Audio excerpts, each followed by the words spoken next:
നെറേറ്റീവ്സിൽ the day after tomorrow എന്നുള്ള മൂവിയാണ് നമ്മൾ നെക്സ്റ്റ് എക്സാമിൻ ചെയ്യാൻ പോകുന്നത്. The day after tomorrow is a movie directed by Roland എംറിച്ച്.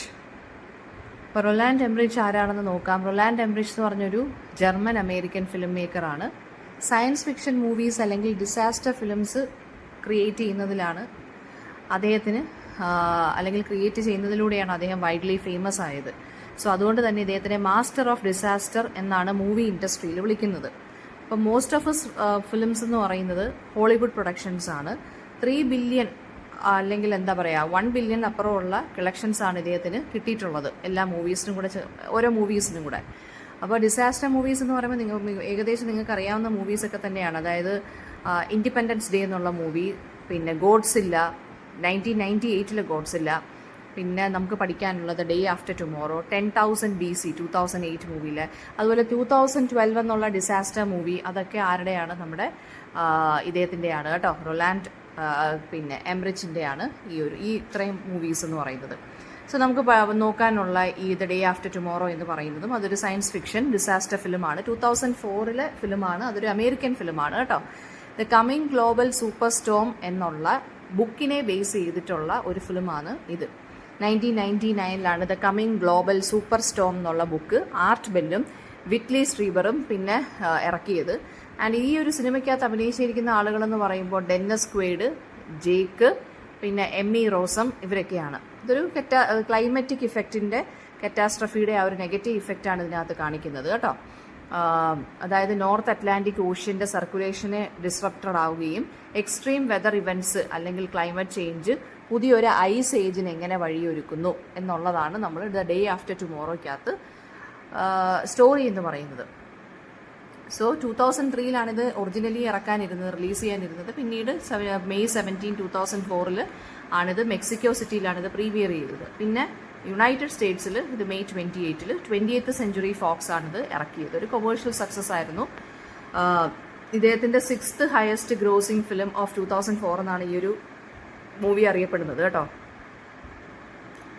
And plot നോക്കാം. ജാക്ക് ഹോൾ എന്നുള്ള ഒരു പാലിയോ ക്ലൈമറ്റോളജിസ്റ്റ് എന്ന് വെച്ചാൽ നമ്മൾ എന്താ പറയുക, എർത്തിൻ്റെ ക്ലൈമറ്റിനെ പഠിക്കുന്നു, സയൻറ്റിഫിക്കായിട്ട് പഠിക്കുന്നു. പക്ഷേ എന്താ പറയുക, നമ്മൾ ഈ മീറ്റിയറോളജിക്കൽ ഇൻസ്ട്രുമെൻറ്റ്സ് വെച്ചിട്ടല്ല പഠിക്കുന്നത്. അതായത് ഇപ്പോഴത്തെ ഇൻസ്ട്രുമെൻറ്റ്സ് വെച്ചിട്ടല്ല പഠിക്കുന്നത്. ഇവർ ഈ പഠിക്കുന്ന രീതി എങ്ങനെയാണെന്ന് വെച്ച് കഴിഞ്ഞാൽ കല്ല്, റോക്സ്, സെഡിമെൻറ്റ്സ്, ഐസിൻ്റെ sheet, coral shells, micro fossils, ഇതൊക്കെ വെച്ചിട്ടാണ് ഇവർ എർത്തിൻ്റെ ക്ലൈമറ്റ് എങ്ങനെയായിരുന്നു എന്നുള്ളത് പണ്ട് കാലം തൊട്ടേ ഉള്ള ആ എർത്തിൻ്റെ കറണ്ട് ക്ലൈമറ്റും എവല്യൂഷൻ ഓഫ് ദി ക്ലൈമറ്റും കൂടെ കമ്പയർ ചെയ്തിട്ടാണ് ഈ പാലിയോ ക്ലൈമറ്റോളജിക്കാർ പഠിക്കുന്നത്. സോ നമ്മുടെ പ്രൊട്ടാഗണിസ്റ്റ് ജാക്ക് ഹോൾ എന്നുള്ള മനുഷ്യൻ ഒരു പാലിയോ ക്ലൈമറ്റോളജിസ്റ്റാണ്. ആൻഡ് അദ്ദേഹത്തിൻ്റെ കൊളീഗ്സ് ആണ് ഫ്രാങ്കും ജേസണും. അപ്പോൾ ഇവർ 3 പേരും കൂടി ലാർസൺ ഐസ് ഷെൽഫ് ഡ്രില്ല് ചെയ്യുമായിരുന്നു ഐസ് സാമ്പിൾസ് എടുക്കാൻ വേണ്ടി. ലാർസൺ ഐസ് ഷെൽഫ് എന്ന് പറയുന്നത് പിന്നെ എന്താ പറയുക, അന്റാർട്ടിക് പെനിൻസുലയിലെ ഒരു, അതായത് ഐസ് കട്ട ഇങ്ങനെ മൂടിയിരിക്കുന്ന ഐസിൻ്റെ ഒരു ഷെൽഫ് ആയിട്ട് ഇങ്ങനെ നിൽക്കുന്ന ഒരു സ്ഥലമാണ്. സോ ആ അന്റാർട്ടിക് പെനിൻസുലയിൽ നിന്ന് അവർ ആ ലാർസൺ ഐസ് ഷെൽഫ് എന്ത് ചെയ്യുവാണ്, സ്റ്റഡി ചെയ്യാൻ വേണ്ടി ഐസ് കോർ സാമ്പിൾസ് അവിടെ നിന്ന് എടുക്കുവാണ്. അപ്പോൾ ഇവർ വർക്ക് ചെയ്യുന്നത് national oceanic and atmospheric administration അഥവാ NOAA, യുണൈറ്റഡ് സ്റ്റേറ്റ്സിൻ്റെ ഒരു ഇതാണ്. അപ്പോൾ ആ ഒരു ഓർഗനൈസേഷനിലാണ് ഇവർ, അല്ലെങ്കിൽ ആ ഓർഗനൈസേഷന് വേണ്ടിയാണ് അവർ ഈ ഐസ് കോർ സാമ്പിൾസ് ഈ അന്റാർട്ടിക് പെനിൻസുലയിൽ നിന്ന് കളക്ട് ചെയ്യുന്നത് അല്ലെങ്കിൽ ഡ്രില്ല് ചെയ്തെടുക്കുന്നത്. ആ സമയത്ത് ഐസിൻ്റെ ആ ഒരു ഷെൽഫ് ഇവർ ഡ്രില്ല് ചെയ്തിരിക്കുന്ന സമയത്ത് ആ വലിയ ഐസിൻ്റെ ആ ഒരു ഷെൽഫ് സ്പ്ലിറ്റായിട്ട് നീങ്ങുന്നുണ്ട്. പിന്നെ യുണൈറ്റഡ് നേഷൻസിൻ്റെ ഒരു കോൺഫറൻസ് ന്യൂഡൽഹിയിൽ വെച്ച് ഹാപ്പൻ ചെയ്യുവാണ്. ഈ ജാക്ക് ഹോൾ എന്നുള്ള നമ്മുടെ പാലിയോ ക്ലൈമറ്റോളജിസ്റ്റ് അദ്ദേഹത്തിൻ്റെ റിസർച്ചിനെ കുറിച്ച് അവിടെ പ്രസൻറ്റ് ചെയ്യുവാണ്. അദ്ദേഹത്തിൻ്റെ റിസർച്ച് എന്ന് പറയുന്നത് ക്ലൈമറ്റ് ചേഞ്ചിനെ കുറിച്ചാണ്. അതായത് ക്ലൈമറ്റ് ചേഞ്ച് ഇദ്ദേഹം പ്രഡിക്റ്റ് ചെയ്യുന്നതെന്ന് വെച്ചാൽ ഒരു ഐസ് ഏജ് വരാൻ പോവുകയാണ്. പക്ഷേ അദ്ദേഹത്തിൻ്റെ ഈ ഒരു പ്രഡിക്ഷനെ യുണൈറ്റഡ് സ്റ്റേറ്റ്സിൻ്റെ വൈസ് പ്രസിഡൻറ്റ് റേമണ്ട് ബെക്കർ പറയുവാണ്. ഇത് അദ്ദേഹം സെൻസേഷണൽ ആവാൻ വേണ്ടി അല്ലെങ്കിൽ പെട്ടെന്ന് പോപ്പുലർ ആവാൻ വേണ്ടി നടത്തുന്ന ഒരു ക്ലെയിം ആണെന്ന് പറഞ്ഞ് എന്ത് ചെയ്യുവാണ്, പുച്ഛിച്ച് കളയുകയാണ് ചെയ്യുന്നത്. അരഗൻ്റായിട്ട് അതിനെ അങ്ങ് നെഗ്ലക്റ്റ് ചെയ്യുവാണ് ഈ ഒരു ക്ലെയിമിനെ. പ്രൊഫസർ ടെറി റാപ്സൺ, അദ്ദേഹം വേറൊരു ക്യാരക്ടറാണ്. അയാളൊരു ഓഷ്യനോഗ്രഫറാണ്. ഓഷ്യനോഗ്രാഫർ എന്ന് പറയുമ്പം നമ്മുടെ മെറൈൻ സയൻസിനെ കുറിച്ചും ഒക്കെ പഠിക്കുന്നതാണ്, ഓഷ്യനെ കുറിച്ച് സയൻറ്റിഫിക്കായിട്ട് പഠിക്കുന്നതാണ് ഓഷ്യനോഗ്രാഫർ എന്ന് പറയുന്നത്. സോ ടെറി റാപ്സൺ എന്നുള്ള പ്രൊഫസർ അല്ലെങ്കിൽ അനദർ ക്യാരക്ടർ, അദ്ദേഹം സ്കോട്ട്ലൻഡിലെ ഒരു സെൻറ്ററിലാണ് വർക്ക് ചെയ്യുന്നത്. അദ്ദേഹം നമ്മുടെ ജാക്ക് പറഞ്ഞ ഈ ഒരു കാര്യത്തിനെ വിശ്വസിക്കുന്നു. ആൻഡ് ഈ ഒരു മനുഷ്യനും ജാക്കും തമ്മിൽ ഫ്രണ്ട്സ് ആവുന്നു. അതായത് ക്ലൈമറ്റ് ഷിഫ്റ്റ് എന്നുള്ളതിനെ കുറിച്ചുള്ള നമ്മുടെ ജാക്ക് പറഞ്ഞ പ്രഡിക്ഷൻ ഇദ്ദേഹം ശരിവെക്കുന്നതായതുകൊണ്ട് ജാക്കും ടെറി റാപ്സണും കൂടി എന്ത് ചെയ്യുകയാണ്, ബിഫ്രണ്ട് ചെയ്ത്, അതായത് അവർ ഫ്രണ്ട്സ് ആവുകയാണ്. ആ സമയത്താണ് ജപ്പാനിലെ ടോക്കിയോയിൽ ഒരു വയലൻ്റ് ആയിട്ടുള്ള അല്ലെങ്കിൽ ഒരു ജയൻ്റ് ആയിട്ടുള്ള ഹെയിൽ സ്റ്റോം ഹാപ്പൻ ചെയ്യുന്നത്. എന്ന് വെച്ചാൽ ഐസ് പെല്ലറ്റ്സ് ഇങ്ങനെ വീണുകൊണ്ടിരിക്കുവാണ്. ഒരു ഇറഗുലർ ഷേപ്പിൽ ഐസ് പെല്ലറ്റ്സ് വീണുകൊണ്ടിരിക്കുന്നതാണ് നമ്മൾ ഹെയിൽ സ്റ്റോം അല്ലെങ്കിൽ ഹെയിൽ സ്റ്റോൺ എന്ന് വിളിക്കുന്നത്. അപ്പോൾ ആ ഹെയിൽ സ്റ്റോം എവിടെ ഹാപ്പൻ ചെയ്യുകയാണ്? ടോക്കിയോയിൽ ഹാപ്പൻ ചെയ്യുവാണ്. ആൻഡ് ഇൻ്റർനാഷണൽ സ്പേസ് സ്റ്റേഷനിൽ നിന്ന് ആസ്ട്രോണറ്റ്സിന് കാണാൻ സാധിക്കുന്നു 3 വലിയ സൂപ്പർ സ്റ്റോംസ് കാനഡയിലും യൂറോപ്പിലും സൈബീരിയയിലും ഹാപ്പൻ ചെയ്യാൻ പോകുന്നതായിട്ട്. അതായത് സ്പേസിൽ നിൽക്കുന്ന ആസ്ട്രോണറ്റ്സ് കണ്ടുപിടിച്ചൊരു കാര്യമെന്ന് വെച്ചാൽ 3 ഇതുപോലെയുള്ള സൂപ്പർ സ്റ്റോമുകൾ കാനഡ, യൂറോപ്യൻ കൺട്രീസ് അല്ലെങ്കിൽ സൈബീരിയയിലൊക്കെ ഹാപ്പൻ ചെയ്യാൻ പോവുകയാണെന്ന് അവരും കാണുന്നു. അപ്പം നമ്മുടെ ടെറി റാപ്സണിൻ്റെ ടീം എന്ത് ചെയ്യുകയാണ്, ഭയങ്കര സിവിയർ ആയിട്ടുള്ള ടെമ്പറേച്ചർ ഡ്രോപ്സ് നോർത്ത് അറ്റ്ലാന്റിക്കിലും ഒക്കെ ഫൈൻഡ് ഔട്ട് ചെയ്യുവാണ്. അപ്പോൾ ജാക്കിൻ്റെ തിയറി കറക്റ്റ് ആണെന്ന് ഇവർക്കെല്ലാം മനസ്സിലാവുന്നു. ബിക്കോസ് ക്ലൈമറ്റ് ഷിഫ്റ്റ് പെട്ടെന്ന് തന്നെ ഹാപ്പൻ ചെയ്യുവാണ്, ക്വിക്കായിട്ട് ഹാപ്പൻ ചെയ്യുവാണ്. ടെമ്പറേച്ചർ ഡ്രോപ്പ് ചെയ്യാന്ന് വെച്ചാൽ എന്താണ്, ടെമ്പറേച്ചർ കുറയുവാണ് ചെയ്യുന്നത്. ആൻഡ് LA, അതായത് പിന്നെ ലോസ് ആഞ്ചലസിലും ഒക്കെ ഒരു ഡിസ്ട്രക്റ്റീവ് ആയിട്ടുള്ള ടൊർണേഡോ ഔട്ട്ബ്രേക്ക് ഉണ്ടാവുന്നു, ഹെറിക്കെയിൻസ് ഉണ്ടാവുന്നു. അപ്പോൾ 3 ഹെലികോപ്റ്റേഴ്സൊക്കെ സെൻഡ് ചെയ്യുവാണ് ബ്രിട്ടീഷ് റോയൽ ഫാമിലി ആ സമയത്ത് ഒരു കാസിൽ ആ സമയത്ത് അവിടെ ഉണ്ടായിരുന്നു LA ബേസിൽ. സോ അവരെ ഹെൽപ്പ് ചെയ്യാൻ വേണ്ടി അല്ലെങ്കിൽ റെസ്ക്യൂ ചെയ്യാൻ വേണ്ടി 3 ഹെലികോപ്റ്റേഴ്സൊക്കെ പോവുകയാണ്. പക്ഷേ ഈ 3 ഹെലികോപ്റ്റേഴ്സും സ്കോട്ട്ലൻഡിൽ ക്രാഷ് ആവുകയാണ്. കാരണം ഈ ടൊർണേഡോയുടെ അല്ലെങ്കിൽ ഹെറിക്കെയിൻ്റെ എന്ന് വെച്ചാൽ ഇതിൻ്റെ സെൻറ്റർ പോയിന്റിൽ, ആ സൂപ്പർ സ്റ്റോമിൻ്റെ സെൻറ്റർ പോയിന്റിൽ ഈ ഹെലികോപ്റ്റർ അകപ്പെട്ടു പോകുന്നു, അത് ക്രാഷ് ആവുന്നു. അപ്പോൾ പെട്ടെന്ന് ഇങ്ങനെ ഒരുപാട് ക്ലൈമാറ്റിക് ചേഞ്ചസ് ഹാപ്പൻ ചെയ്തുകൊണ്ടിരിക്കുകയാണ് ലോകത്തിൻ്റെ പല ഭാഗത്തും.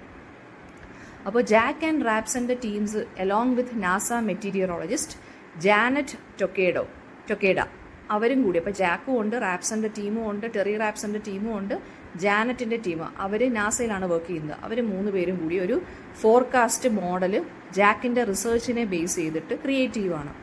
അതിനകത്തൂടെ ഇവർക്ക് മനസ്സിലായി ക്ലൈമറ്റ് ചേഞ്ച് 6 to 8 വീക്സിനുള്ളിൽ തന്നെ നടക്കും പെട്ടെന്ന്.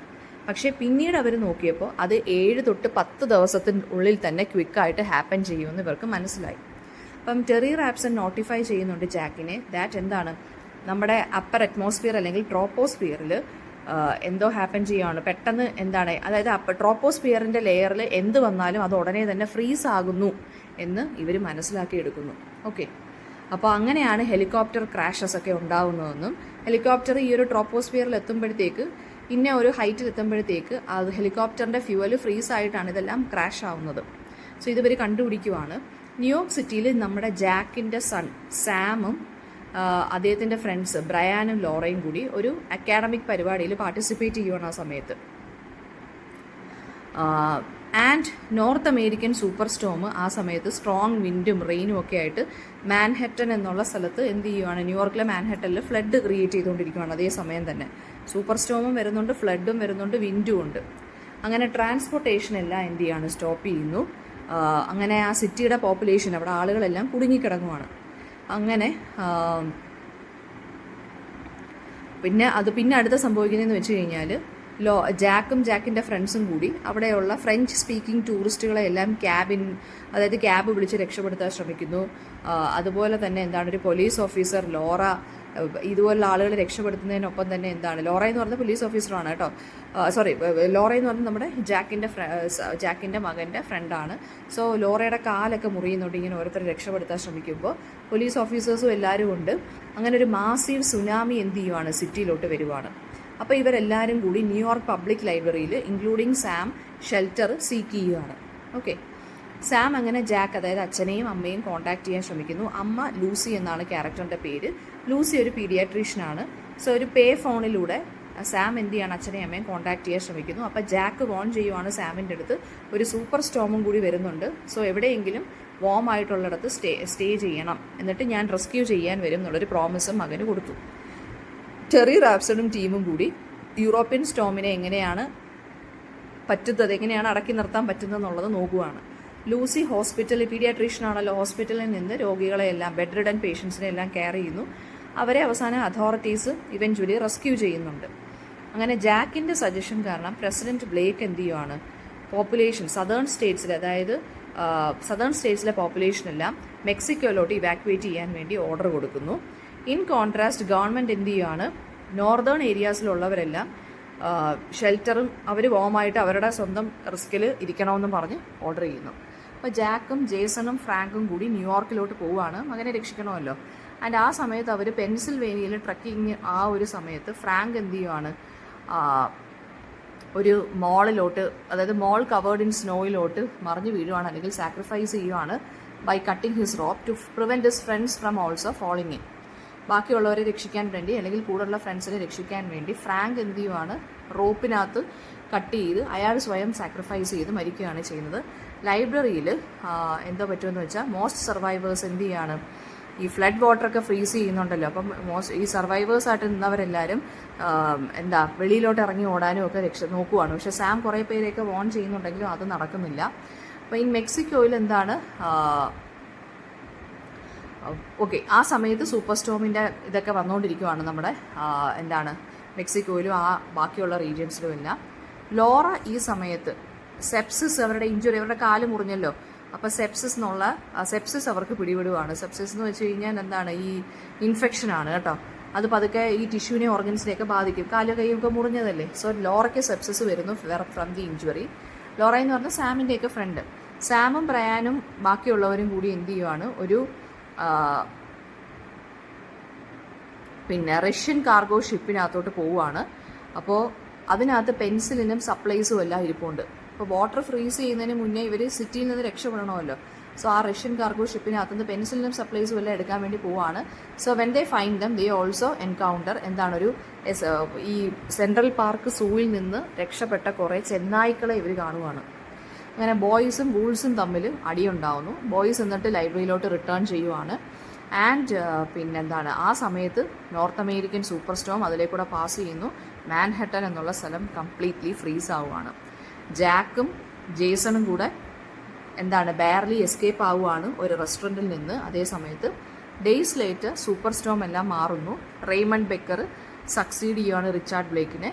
And also after finding people outside frozen to death, അതായത് ലൈബ്രറിയിലുള്ളവരുമൊക്കെ എസ്കേപ്പ് ചെയ്യാനുള്ളവരുമൊക്കെ അങ്ങ് കുറേ പേരൊക്കെ മരിച്ചു. ജാക്കും ജേസണും ലൈബ്രറിയിൽ റീച്ച് ചെയ്യുവാണ്. സാമിൻ്റെ ഗ്രൂപ്പ് എലൈവ് ആയിട്ടുണ്ട്. ജാക്ക് അപ്പം US ഫോഴ്സ്, മെക്സിക്കോയിലുള്ള US ഫോഴ്സിന് റേഡിയോ മെസ്സേജ് കൊടുക്കുന്നു ഇവാക്യുവേഷൻ നടത്തണമെന്നും പറഞ്ഞ്. ആൻഡ് പുതിയ പ്രസിഡന്റ് ആരാണ്, ബെക്കറാണ് പുതിയ ന്യൂ പ്രസിഡന്റ്.